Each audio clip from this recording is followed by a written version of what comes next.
منٹو کا درد۔ منٹو جی نے بوتل سنبھالی اور ٹانگے پر بیٹھ گئے۔ دارو کی یہ بوتل کھول دو افسانہ لکھنے کے بعد ہاتھ آ گئے تھے۔ منٹو گھر پہنچ کر کسی سے بات چیت کیے بغیر سیدھا اپنے کمرے میں چلے گئے اور بوتل کاغذ کی تھیلی سے نکال کر میز پر رکھ دیا اور خود کرسی پر بیٹھ گئے۔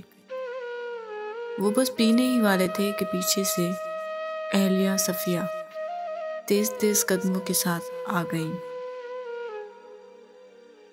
کیا کر رہے ہو؟ کپڑے تو بدلو، کھانا کھاؤ، بچوں سے ملو۔ یہ کیا طریقہ ہے؟ بچیاں کیا سمجھیں گی؟ منٹو کو صفیہ کا یوں مخل ہونا بڑا عجیب لگا۔ کڑوا منہ بنا کر بوتل زمین پر پٹکتے پٹکتے میز پر رکھ دی اور کھڑے ہو کر زور سے بولے، تمہیں کیا لگتا ہے میں یہ عیاشی کے لیے پیتا ہوں؟ تمہیں میری تکلیف کا اندازہ ہی نہیں۔ کسی کو شدید درد ہو، تکلیف ہو، وہ پہلے دوائی لے گا یا پھر رکھ رکھاؤ کرے گا، الیک سلیک کرے گا، دوائی پینے کے لیے کسی مخصوص وقت کا انتظار کرے گا۔ یہ کہہ کر منٹو کی آنکھیں سرخ ہو گئیں جو اس کے دھندلے عینک سے مزید خوفناک منظر پیش کرنے لگی۔ تمہیں ایسی کون سی بیماری ہے اور پھر یہ دوا ہے کوئی؟ صفیہ نے بھی برابر ٹوکنے کے انداز میں جواب دیا۔ تم جاننا چاہتی ہو کہ مجھے کیا بیماری ہے اور اس بیماری کی دوا شراب کیوں ہے؟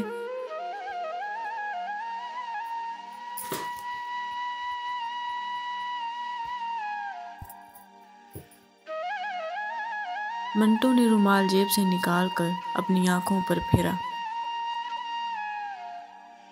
ہاں بتاؤ، اب شراب پینے کے لیے یہ کوئی نئی بیماری تخلیق کی ہے تم نے؟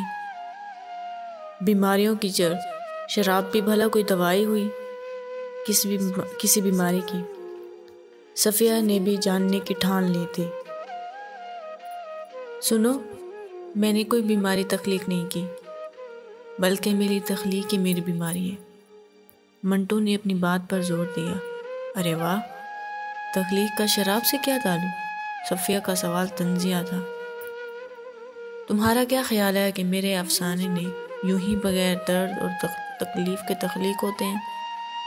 اس قدر تکلیف کے جیسے عورت کو بچہ جننے میں ہوتی ہے۔ میں تو کہتا ہوں کہ اس پر بھی افسانہ لکھوں کہ افسانہ نگار کا درد زیادہ ہوتا ہے یا کسی بچہ جنتی عورت کا درد۔ افسانے کا خاک بنتے بنتے اس کی مکمل تخلیق تک جس بے چینی، تکلیف اور کرب سے گزرنا پڑتا ہے، اس پر آج تک کسی نے قلم نہیں، نہ اس درد کے لیے کوئی دوائی بنی ہے، نہ کوئی ڈاکٹر ہے، نہ کوئی ہسپتال۔ منٹو اپنی بات ختم کرتے ہوئے کرسی پر براجمان ہو گئے۔ تو لکھو اور اس کی کوئی دوائی ڈھونڈو اور ڈاکٹر بھی، لیکن غلط دوا لینا مسئلے کا حل تو نہیں۔ تمہارا کیا خیال ہے کہ آئندہ تم بھی یہ کہو گے کہ دیکھو میرا افسانہ ہونے والا ہے اور میں امید سے ہوں؟ تمہارے دوست تم سے پوچھیں گے یہ امید کب سے ہے اور تم کہو گے کہ گزشتہ رات سے ہی تکلیف اور درد ہے، ابھی پیدائش میں کچھ وقت ہے۔ دوست رازداری سے پوچھیں گے، تب تمہارے دوست تم کو آرام کے لیے اکیلا چھوڑ دیں گے۔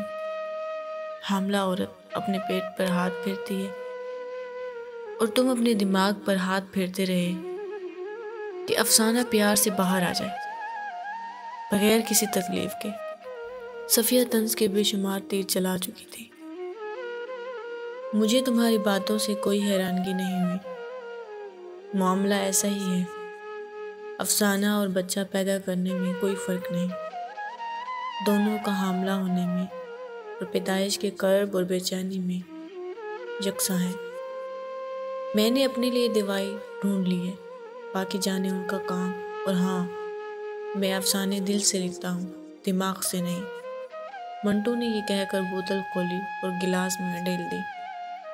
اس کا مطلب تو صاف ہوا کہ آئندہ مجھے بھی حاملہ ہونے کی صورت میں شراب بھی پی لینی چاہیے۔ صفیہ نے ہلکی سی طنزیہ مسکراہٹ سے پوچھا۔ جی ضرور، تمہیں تو حاملہ ہونے سے پہلے ہی پی لینی چاہیے۔ آج رات افسانہ کے ساتھ اور فیلنگز بھی آ رہی ہیں۔ یہ لو، تمہارا جام بھی تیار ہے۔ منٹو نے گلاس صفیہ کو تھما کر دیا۔ صفیہ نے گلاس اس کو ہاتھ سے ہٹا کر زمین پر پٹک دیا، جس سے گلاس تیز آواز کے ساتھ زمین پر کرچی کرچی ہو گیا اور شراب یوں زمین پر جوش کے ساتھ بہنے لگی۔ اس حیرت انگیز منظر آواز کے ساتھ ہی میری آنکھ کھل گئی۔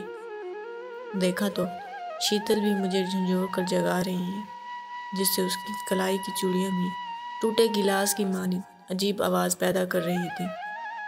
میں نے اس کو کھینچ کر بستر میں لانے کی کوشش کی، لیکن وہ پیچھے ہٹتی ہوئی رازدارانہ آواز میں کہنے لگی، جلدی اٹھو، رات تم پی کر بوتل بھی ساتھ لائے تھے، وہ تو میں نے کسی کے آنے سے پہلے ہی صبح سویرے پھینک آئی۔